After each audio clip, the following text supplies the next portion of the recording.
As we are here, for those of us sitting here on the terrace together this night, won't you join me in the Shechianu? Baruch atah Adonai Eloheinu melech haolam, Shechianu v'kiyamanu v'higianu lazman hazeh. Blessed are you, Adonai, our God, sovereign of the universe. You've given us this life, you've sustained us, and you've allowed us to arrive at this moment. We have arrived at this moment back together for Shabbat as a community, as we said, for the first time in such a long time. It is a prayer I hope to never have to say again for such an occasion. But nevertheless, we are excited, and if I'm honest, a little bit anxious as we march forward into this new phase of our journey in safety, good health, and God willing, in blessing. The truth is, just as we entered into an unknown and uncertain future back 14 months ago, in many ways we are entering into an unknown new wilderness today. We have to learn to do this, to be together again. So much of this sure is what we did before, but not one of us is the same as we were in our lives before the term COVID-19 entered into our vocabulary. Each and all of us have been shaped and reshaped by this pandemic. And to be sure, each of us will set our own pace for what a return to the new normal will look like. We may have all gone into lockdown together, but we will emerge out of this pandemic one at a time. Some quickly, others not so much. Some strengthened, others diminished. And again, to be honest, we don't know what the full reality of the post-pandemic world will look like, what it will be, and what it will mean. It's fitting then that we find ourselves entering this unknown territory this week, this Shabbat, when we begin a new book of Torah entirely, the book of Numbers. In Hebrew, Bamidbar, which means, Eli? I know you don't. I won't do that to you. In the wilderness. It means in the wilderness. Since our ancestors left Egypt, they have spent all of the time preparing. They received the commandments, built the tabernacle, learned all about the responsibilities that now fall upon them to maintain their lives, and they're finally informed that it's time to transition from stasis to forward movement. But instead of immediately marching forward, God commands that Moses take one final organizational step: to organize the people by taking a census, figuring out exactly how many people there are. Of note is that in place of using one of the more common words that means to count in Hebrew as the directive, God instead commands Moses, Se'u et rosh, lift up the head. It's not an image that really fits with census taking. Census taking is about tabulating totals, not lifting up heads. That's something different. The minute that I ask you to lift up your head, the counting just got harder. I have to see you. I have to see your face, your eyes, your expressions. I have to encounter you. It's going to be hard for me not to take you in. And ultimately, the census process will become less efficient, and it will be slowed, which tells us that efficiency or pace was never meant to be the goal of this sort of census. You're likely familiar with the early principle of Torah that all humans are created b'tselem Elohim, in the divine image. The Mishnah expands on this idea, noting the seeming contradiction that although we are all created in the same one image, every human being is different and unique. But it actually means more than that. And in some respects, when this is taken in its fullest understanding, the implications of the idea are nothing less than revolutionary. The Hasidic commentator Nitzivot Shalom puts it this way: not only are we created in God's image, but because of that, each and every person themselves makes up, constitutes one part of God. That each and every person possesses qualities that makes them completely unique in and through all space and time, because each one is in fact a fractal of God. And as such, each and every person completes God. And so too then is the converse. If one person is missing, God is no longer whole. Which means you are pretty darn special. But not just you, everybody. All of which drives home the critically important message, then and now. Every person counts. And that's not in a quantitative sense. It's purely qualitative.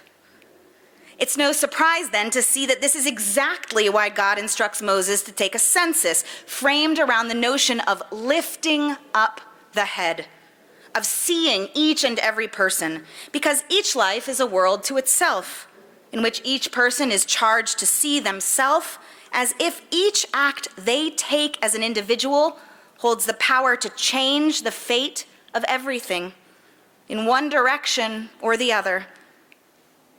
This is why our tradition teaches that if you save a life, you save a world, and if you destroy a life, you destroy a world in full.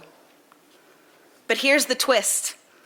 This mattering, this counting, it only works in the context of the larger collective.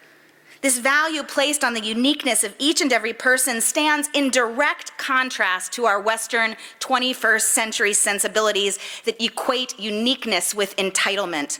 That I'm so special, so I deserve what have you mentality. From the Jewish frame, uniqueness is not about privilege. Instead, it's about responsibility. The fact that I am entirely unique in all space and time does not entitle me to some sort of greater status than anyone else, but rather it makes me uniquely responsible for that which only I, in this life, have the tools to address for the benefit of the community, the world, and even God.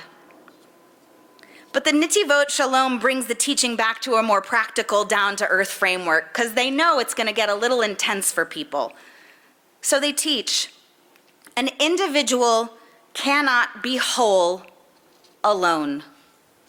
All those gifts, all of who we are as individual people, that means nothing if it's not in the context of being a part of something greater than ourselves individually.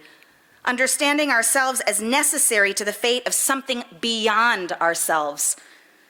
I need you to hear this part. Of course, that means that it is the responsibility of a community to make sure its people know they matter. But this teaching also implores each of us to claim our own agency in that community, to know that we de facto matter. That if a person chooses to separate themselves from the community, that is actually an act of neglect, and it falls squarely on their shoulders, and both they and the community will be diminished because of it, because they are not there.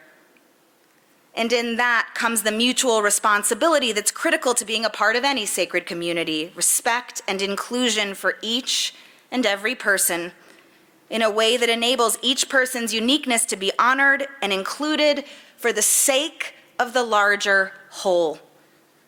Which means that there has to be a way to hold and tolerate a diversity of views, understandings, and circumstances. Here's a practical way to think about this in the new wilderness into which we are walking. Consider that each and every person has their own unique footing, varying comfort levels and reasons for those comfort levels. Each of us will have the choice of how to confront this variance when we see it. We can choose to be judgmental. or we can choose to be kind. We can focus on what we want to do or can do because it's allowed, or we can choose to be inclusive and default to what makes those around us feel safe and comfortable. Remember, just because you are vaccinated doesn't mean everybody else is. This community in particular is made up of hundreds and hundreds of children who do not yet even have access to the vaccine. We as a community are responsible for creating an environment in which everyone, in particular our children, can be safe and feel able to share their gifts, which are many. We would not be who we are without them. And at the same time, for those of us who are vaccinated and are able, we will have the choice about whether to stay behind our screens, comfortable, maybe wearing sweatpants, maybe none at all, or return to being together. And while it's true that we've learned that the virtual world can be a facilitator of community, and we will, of course, continue to make that virtual connection possible, I want to tell you, and I say this with love, there is no way to create a fully sacred, holy connection that does not involve the sacred power of hearing one's own voice blend together in a sea of collective voices in song or prayer, that does not involve the ability to look into the face of one's fellow human being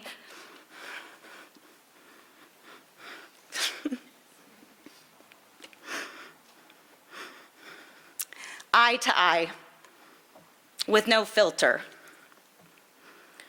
Real encounter does not happen when one, both, or all parties have a mute button. Each of us matters immensely, incalculably to this community. Your presence here, it matters. The pull of convenience is strong, I get it, perhaps stronger than ever. But it will never yield the sense of meaning, fulfillment, and purpose that comes with giving oneself, one's time, one's gifts to the larger community. So when you're ready, when it's safe for you, we beg you, please come be with us. The great 20th century Rav, Rabbi Joseph Soloveitchik, puts it this way. He teaches, the individuals belonging to the community complement one another existentially. Each individual possesses something unique, rare, which is unknown to others. Each individual has a unique message to contribute, a special color to add to the communal spectrum. When a person joins the community, they contribute something which no one else could have contributed. They enrich the community existentially. They are irreplaceable. You are irreplaceable, and we need each other. We always have. And no matter what anyone says, we always will. As we embark on this unpaved path before us, I pray we will each cultivate the strength to lift our own faces toward each other more and more, to be kind and to be brave and to be hopeful too, as we set our eyes toward the horizon of the beckoning wilderness, always somewhere ahead of us. Shabbat Shalom.